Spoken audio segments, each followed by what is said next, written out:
Muhterem efendim, irşad ve tebliğ insanına yüklendiği kutsi vazifeyi yaparken verilen ziyade kabiliyet, istidat ve ihsanlardan bahsedilebilir mi?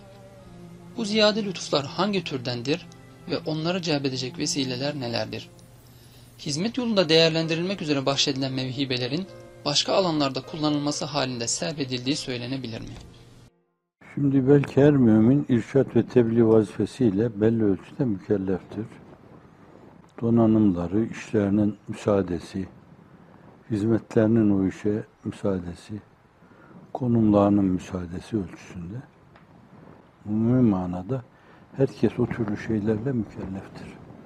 Herkes inandığı Allah'ı, inandığı Peygamberi sallallahu aleyhi ve sellem insanlara anlatmak, temsilen dinini göstermek, temsil ederek göstermek, yaşanır olduğunu göstermek, her şartta yaşanır olduğunu göstermek herkesin vazifesidir. Herkese, yani camideki imama düştüğü kadar, müezzine düştüğü kadar, vaize düştüğü kadar teker teker bizim gibi halkın içinde olan insanlara da o vazife terettüp etmektedir. İkinci mesele sizin sorunuzun içinde, belki şimdiye kadar üzerinde öyle durulmayan bir konu. Bazı kimseleri Cenab-ı Hak irşada, tebliğe, o yüce mesajını insanda duyurmaya memur yapmış. Acaba onların hususi bir donanımları var mı? O mevzuda objektif olarak öyle bir misyonla Cenab-ı Hakk'ın tavzif ettiği insanlar vardır. Enbiya-i İzam. Belki onlardan sonra Asfiya-i Kiram. Hususi donanımları vardır. Bunlar çok derince duyarlar, çok derince değerlendirirler. Her şeye mahruti bakarlar, bütüncül bir nazarla bakarlar. Sizin bizim böyle sebep sonuç arası arayıp da zor bulabileceğimiz münasebetleri onlar halk ifadesiyle diyeyim hemen şipşak buluverirler yani. Bu bir ufuktur, hususidir yani. Hani sadece küçük bir pencereden Efendimiz sallallahu aleyhi ve sellemin fetanetiyle çözdüğü problemlere bakacak olursanız o zat hususi bir donanımla gönderilmiş. Hani değişik vesilelerle hep onun adına da izafe ederek söyledim yani. Karamsar bir filozoftur Schopenhauer. Der ki insanlığın üst üste problemler yaşadığı böyle bir dönemde yağdan kıl çekiyor gibi problemleri çözen Hz. Muhammed'e insanlık ne kadar muhtaçtır. Yani bir taraftan mesajın aydınlatıcı tayyipleri altında yürümesi, problemleri atlayarak geçmesi, bir diğer taraftan da Allah bir fetanet vermiş ki anında, yani dehalar düşünür o meseleyi, şöyle mi böyle mi, şu alternatifle mi bu alternatifle mi, onlar düşüne dursunlar, o anında böyle şıpşak hemen o meseleyi çözer. Karşısına gelmiş de çözülmedik bir problem yoktur. Şimdi bu hususi donanımdır yani. Çünkü çok büyük problemlerle karşı karşıya kalacak. Ferdi, ailevi, içtimai, dünyevi, uhrevi, imanla, itikatla alakalı meseleleri, amelle alakalı meseleleri, muamelatla alakalı meseleleri, hukukla alakalı meseleleri. Hatta bu mevzuda sarih mesaj gelse bile o mesajın doğru, dürüst insanlara anlatılması, bir şeye bağlanması, bütün bunlar o üstün fetanete bağlı şeylerdir. Ben düşüncelerini o hususla alakalı denilmiş, etmiş şeylere havale ederek üzerinde çok durmak istemiyorum. Asliyet planında Enbiya-i İzam o mevzuda özel donanıma sahiptirler. Onların vazifesi irşattır. Onun dışında her şey bir yönüyle tali olmuş. Belki bunlardan bazıları bir yönüyle beşeriyete imam olmaları, bütün insanlara rehber olmaları açısından dünyayla da iştigaller olmuş. Mesela eski ahitteki müluk, Kur'an-ı Kerim'de öyle bir tabir yok. Davud Aleyhisselam, Süleyman Aleyhisselam, onlardan sonra evlatları belki tali derecede. Bunlar aynı zamanda hükümdar da olmuşlar. O türlü vazifeleri de yüklenmişler. Ama peygamber oldukları için hem masum hem de masun. Allah siyanet buyurmuş, inayetiyle teyit buyurmuş. Onlara hata işletmeden o işi yaptırtmış. Bu da yine o hususi donanımın şeyi. Fakat ta kadimden Efendimiz'e kadar gelen esas hakiki mürşitler, asli mürşitler, asliyet planındaki irşad erleri, irşad kahramanları, irşad abideleri demek daha uygun. Bunların vazifeleri hep o olmuş yani. Bunun dışında başka şeylerle çok meşhur olmamışlar. Toplumlarına, muhataplarına belki göstermeleri gerekli olan rehberlikle alakalı, rehberliğin hakkı olarak bazı meselelerde o irşadın dışında da bazı halleri olmuş. Mesela aile münasebetleri, mesela bazılarının çok izdivaçları. Bunlar yine mesajlarıyla alakalı arka planda şeyler olmuş ama fakat onların gayesi olmamış yani. Bir ihtiyaç ölçüsünde herkesin de ihtiyacıdır bu diye rehberliklerinin hakkını vermişler. Bazıları için zaruri olabilir, rehberliklerin hakkını vermişler. Ama temelde bütün vazifeleri irşad olmuş onların.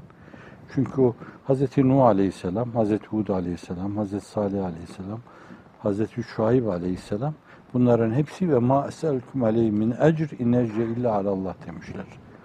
Biz sizden bir mükafat istemiyoruz. Mükafatımız Allah'a aittir. Yasin suresinde de hem lemalarda geçtiği gibi hem de geçen de sormuştunuz. İttebi'u men la yeselüküm ecren ve hum muhtedun.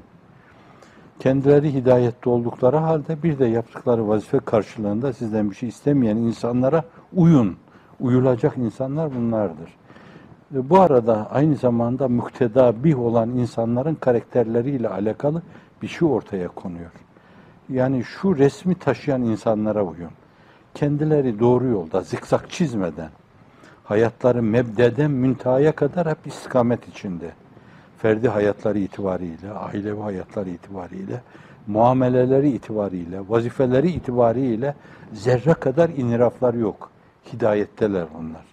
Bir de yaptıkları o ağır vazife karşılığında sizden bir şey istemiyorlar. Hediye de istemiyorlar, sadaka da kabul etmiyorlar. Dünyayı önlerine yısanız ayaklarının ucuyla iterler onu, bildikleri gibi yollarına devam ederler. İşte bu karakterdeki insanlar uyulacak insanlardır. Uyacaksanız bunlara uyun. Şimdi bir burada akıl ve mantık açısından rehberler, uyulması gerekli olan insanların fotoğrafıyla alakalı bir şey ortaya koyuyorlar. Bir diğer taraftan da bunlar uyulacak insanlarsa şayet Allah ille de birine uyduracaksa bunlara uydurur. Böyle olmayanlar beyhude yorulmasınlar. Allah onlara uydurmaz insanları. Haz edebiliyor muyum? Yani meselenin iki yanı var. Şimdi Enbiya-i İzam o mevzuda asli olarak mesleklerinin, vazifelerinin dışında, misyonlarının dışında başka bir talepleri olmamış. Gözlerini başka şeye dikmemişler.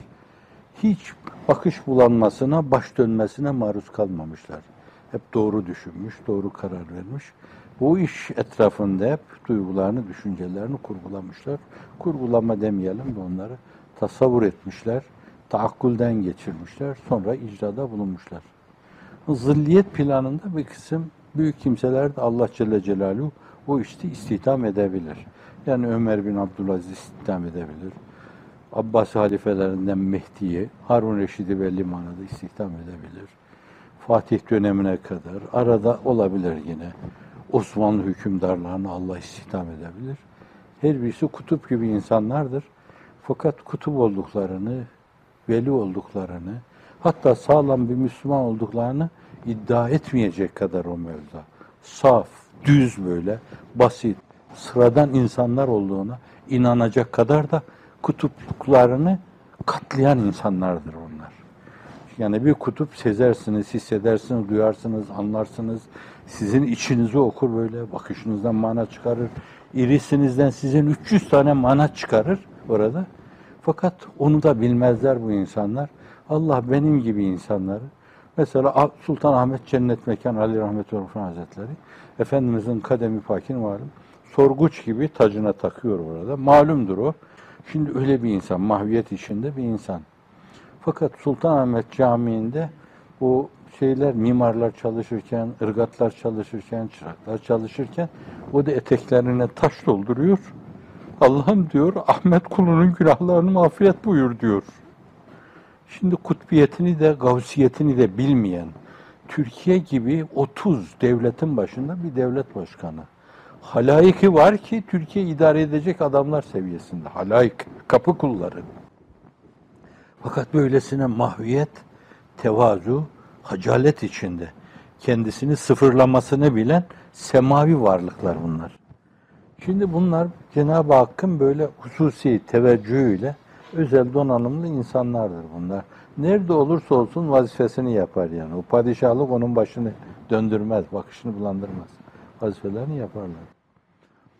Bir de temelde sizin sorunuzun içinde yani vere bismillah deyip mesela irşatla, tebliğle bir yönüyle, ister okuluyla, ister üniversite hazırlık kursuyla, ister kültür lokaliyle, ister hicret etmek suretiyle başkalarına örnek olma açısından bu işin rehberliğini yapan insanlar vardır.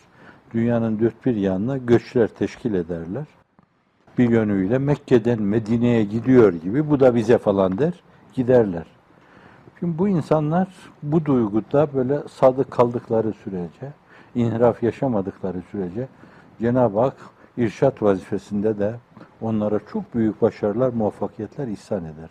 Fakat yer değiştirirlerse şayet, o güzel hale, ahirete müteveccih, Allah'ın rızasını kazanmaya müteveccih, Efendimiz sallallahu aleyhi ve sellem'in teveccühünü kazanmaya müteveccih, o işi bırakarak kendilerince başka şeylere saparlarsa, belki o kendi dünyevi işlerinde bile başarısızlıklarla falsolar üzerine falsolar yaşarlar.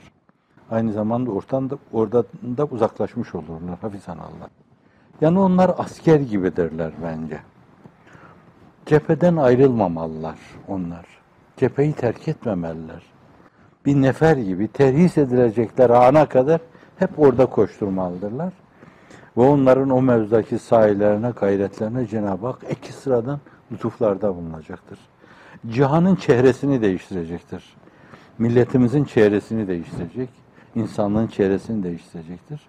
Onlar çok küçük şeylere tenezzül ederek şurada köşe taşı, bakkal dükkanı falan filan bu türlü şeylere girince, dünyevi bazı projelere girince ahiret projelerinde işi karıştırırlar. Çok yüksek şeylere daha evvel talip oldukları halde, dilbeste oldukları halde, onun emirlerini dinlemeye teşne bulundukları halde onları bırakır da çok daha seviyesiz şeylere talip olunca Allah bir kere o manevi şeyi ellerinden aldığı gibi, orada onları muvaffak kılmadığı gibi, dünyevi işlerinde de onlara başarı lütfetmez. Hatta başarılı olurlarsa o bir mekri ilahidir, istidraçtır. Allah onları mahvetmek için öyle yapıyor.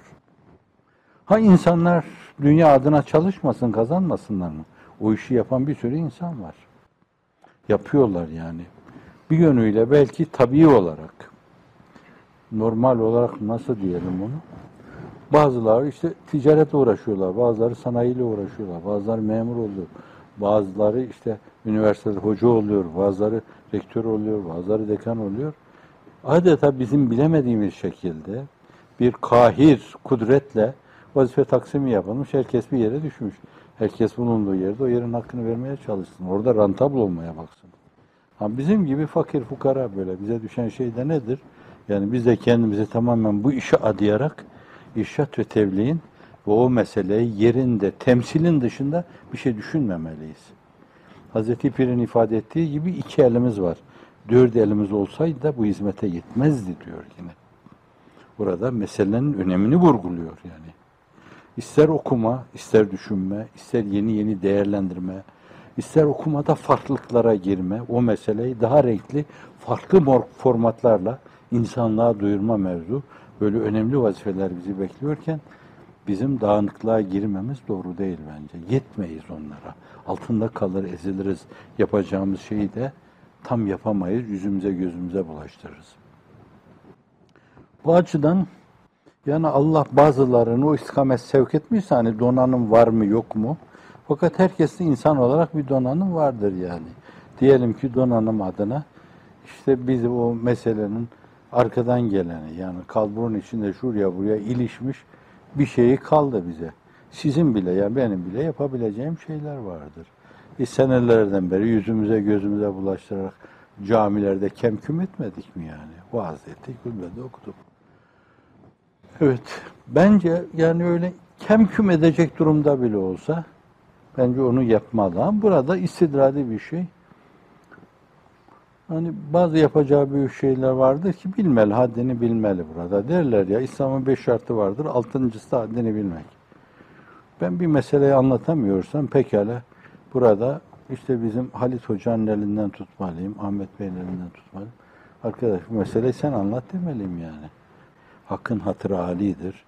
Onu ben iyi anlatamayacaksam, ona tesir edemeyeceksem buyurun siz anlatın demesini bilmeliyim.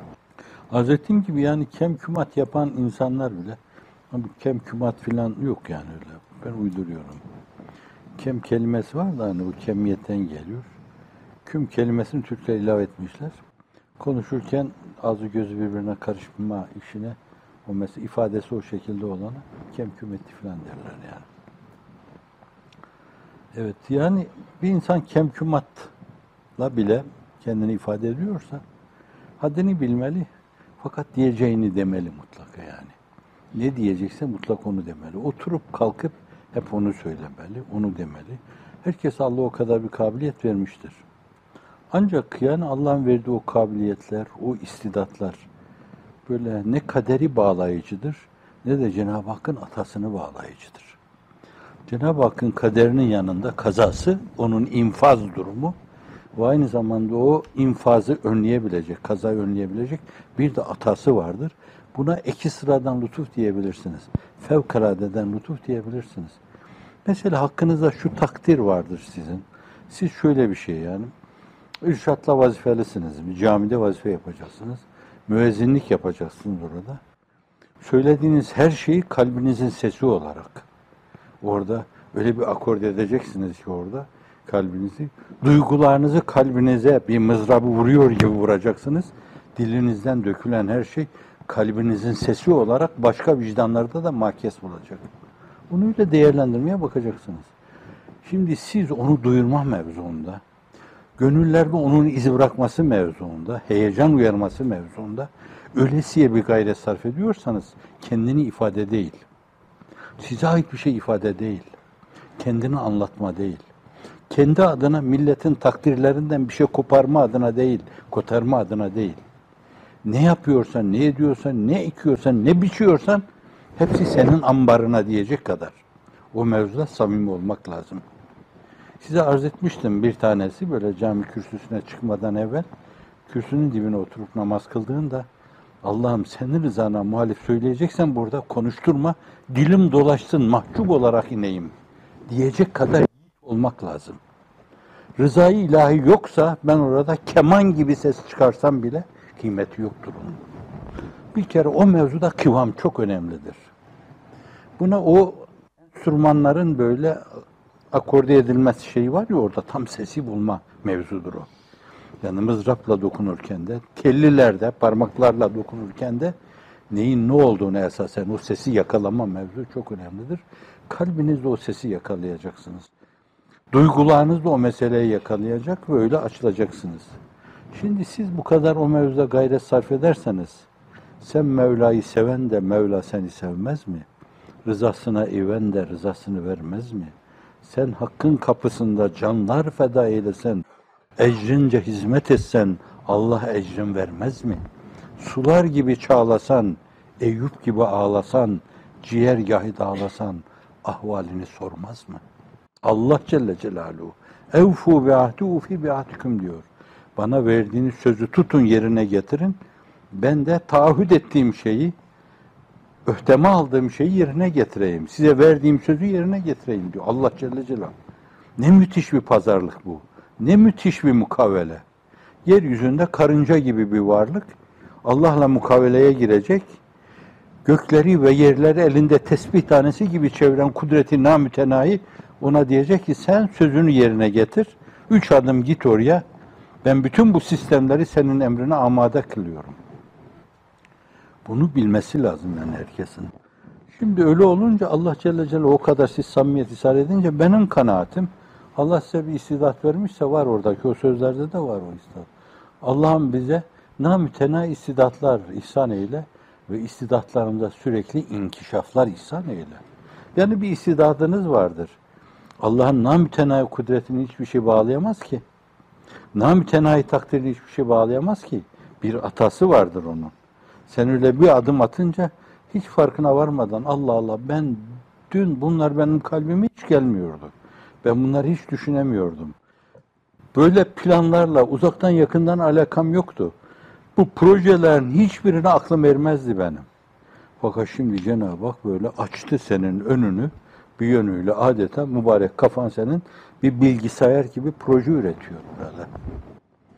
En böyle önemli, en ileri, en mahir bilişimcilerden daha fazla böyle işler gördürüyor Allah sana. Celle Celaluhu. Şimdi bu açıdan da yani kabiliyetimiz nerede olursa olsun, ne seviyede olursa olsun Hakka dilbeste olunca Allah Celle Celaluhu seni yolda bırakmaz, yüzüstü bırakmaz. Seni Allah sürüm sürüm etmez. Kabiliyetinin çok üstünde senin davranışlarına mükafatta bulunur. Tereddün olmaz. Şöyle de diyeyim yani. Kabiliyetlerimizin istidadını, istidatlarımızın olduğunun üstünde inkişafını arzu ediyorsak, onları son santimine kadar Allah'ın rızasını kazanmaya ve rızasını da namı celili sübhanisini insanlığa duyurmaya matuf istikamette kullanmamız lazım. Kullanırsak Allah Celle Celaluhu birleri bin eder. Hazreti Ebu Bekir Efendimiz de Ebu Ubeyde ibn Cerrah'u hilafet hadisesi esnasında Hazreti Ali Efendimiz'e gönderirken ben onu başka bir yerde görmedim.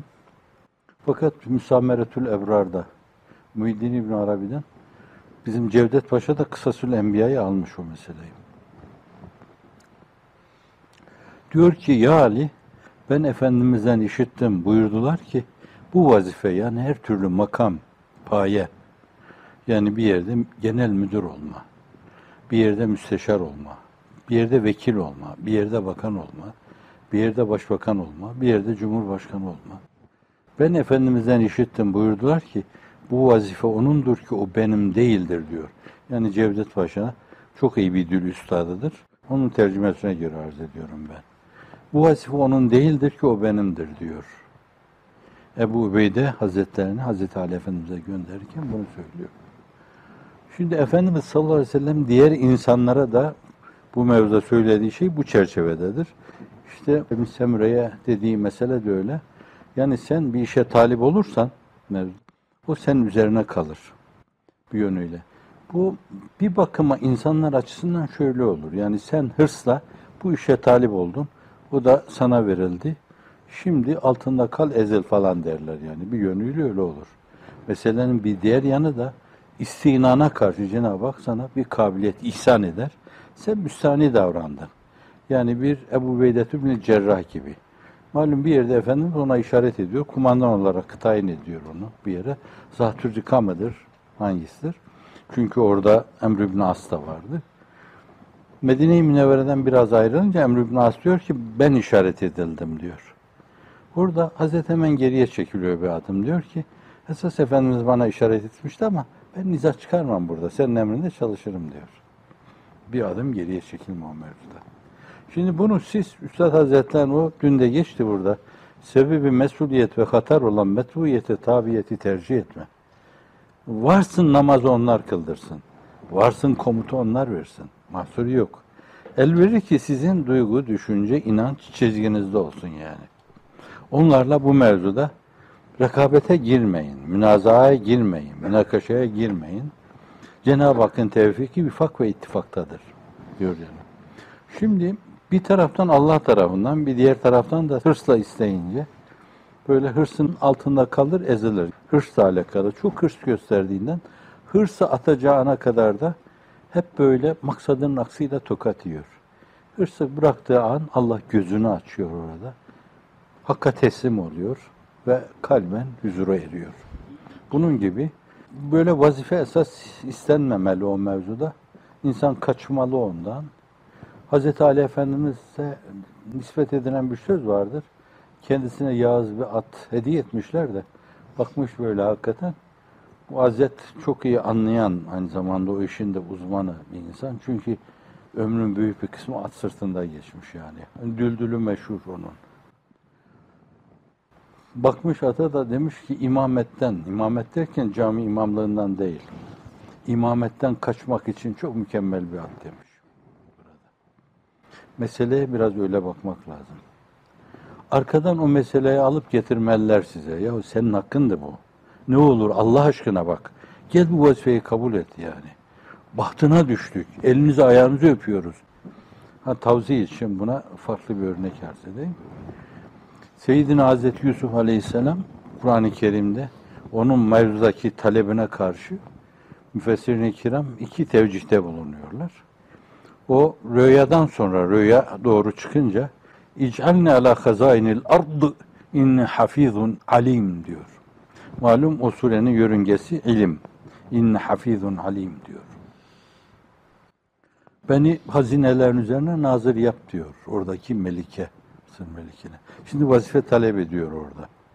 Buradaki şu tevcih, iki tevcihte bulunuyorlar. Birisi diyorlar ki bizim dinimizde esas şeriatı Karra-i Ahmedi Aleyhisselatü Vesselam'da vazifeye talip olma yoktur ama o şeriatta demek ki vardı. Hazreti Yusuf Aleyhisselam Hazreti İbrahim'in şeriatına, Hazreti İshak'ın şeriatına, Hazreti Yakup'un şeriatına tevfiken vazifeyi talep etti. Bir yani. Esprinin birisi bu. Bir diğeri de şuydu.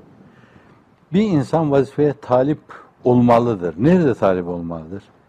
Kendi inancı, kendi düşüncesi, kendi mihrabı, kendi değerler hanesindeki değerler adına aynı şeyleri paylaşan insanlar yoksa şayet orada, o iş bir yönüyle böyle ayağa düşecekse orada o vazifeye talip olması lazım. Vazifenin ayağa düşmemesi için vazifeye talip olması lazım. Orada da o Kıptilerin hakim olduğu bir yerde her nasılsa insaflı bir melik gelmiş, Mısır halkının kaderine hakim olmuş. Öyle bir fırsat kendisine düşünce Seyyidina Hazreti Yusuf Aleyhisselam orada bir nazırlık talep etmiş. Çünkü o seviyede bir insan yoktu, olamazdı da zaten. Bir de bu tevcih var yani. Şimdi bu iki mesele de değerlendirilebilir. Yani bizim yapacağımız işi ehli iman, bizim gibi başkaları da varsa bu işi yapacaksa bence orada fedakarlıkta, feragatta bulunmak çok önemlidir. Kaçmak lazım. İyi bir yağız at bulunca ona binip uzaklaşmak lazım oradan. Kardeşlerimiz adına o mevzuda feragatta, fedakarlıkta bulunmak lazım. Yoksa hafizanallah çok defa böyle çok küçük meselelerden dolayı kendi içimizde ihtilafa, iftiraka, rekabete gireriz. Şimdi bunlara gitmemek lazım. Yani çok rahat. Mesela siz feragat ediyor musunuz? Etmiyorsanız ben başka birisine feragat ediyorum demesini bilmesi lazım. Eğer kendisi gibi düşünüyorsa, aynı şeyleri çok rahatlıkla paylaşacaksa, herkes yapacaksa bu işi, ne işim var benim bu türlü şeylerde, dünya ailelerinde deyip. Hatta o Beni Saide Sakifesi. Burada Hz. Ebu Bekir Efendimiz burada dönüyor, kendi mükemmel bir hutbe irade ediyor. Herkesin gönlünü fethediyor. Taç oluyor. Tek muhalif var orada. O da muhalefet edecek muhalif değil yani. Konuşmayacak bir muhalif. Sa'd ibn Übade radıyallahu anh hazretleri. Onun dışında herkesin ittifakla seçtiği bir halife. Tek muhalifi yok adeta. Orada öyle gönüllere öyle giriyor, öyle nüfuz ediyor. Fakat orada Hazreti hutbesini irade ettikten sonra işte diyor Allah Resulü ruhun ufkuna yürüdüğü dönemde kendisinden hoşnut olduğu bir insan vardı. Ömer. Ben ona biat etmek istiyorum diyor. Bak şimdi. O ne yapıyor? Dönüyor. Allah Resulüne bu kadar yakın olan bir insan varken biat edilecek birisi varsa o da odur diyor. İlk defa Hazreti Ebu Bekir'e biat eden de o oluyor. Şimdi bu ne güzel şey yani. İşte burada o gönüller hepsi bir yönüyle de böyle feragat olmalı. Zannediyorum bu mesele daha önce cereyan etseydi Sa'd ibn Übade kalkıp gitmeden o da belki aynı şeye uyacaktı. İnsan nihayet sabıkune evvelundan, akabede el sıkan insanlardan çok önemli meziyetleri var orada. Bir kabilenin başı. Bazı şeylere takılmış olabilir. Onları sorgulamak bize düşmez. Allah baş aşağı getirir bizi.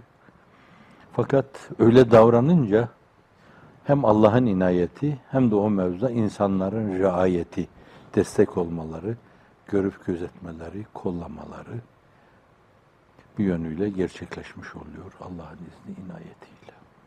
Kendini intihar edercesine o derdi içinde derinlemesine duyması imanın gereği gibi görüyorum. Hiç kimseyi imansız görmeyeceğime göre, herkeste ihtimal diyorum böyle bir ızdırabı vardır ama herhalde yorganı başına çekip döşeğin üzerinde kıvranırken kendi çarşafını yırtıyordur o kadar. Yoksa duymuyorsa, hissetmiyorsa Müslümanlık olmaz.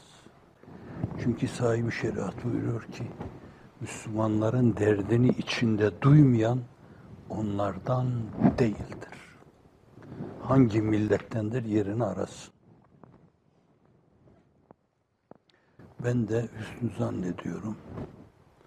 Ve bu hüsnü zannına binaen inşallah ellerini açtıklarında cehennemden azade olmaları, cennete gitmeleri, böyle en önemli duanın yerinde bile şöyle dua ediyorlardır.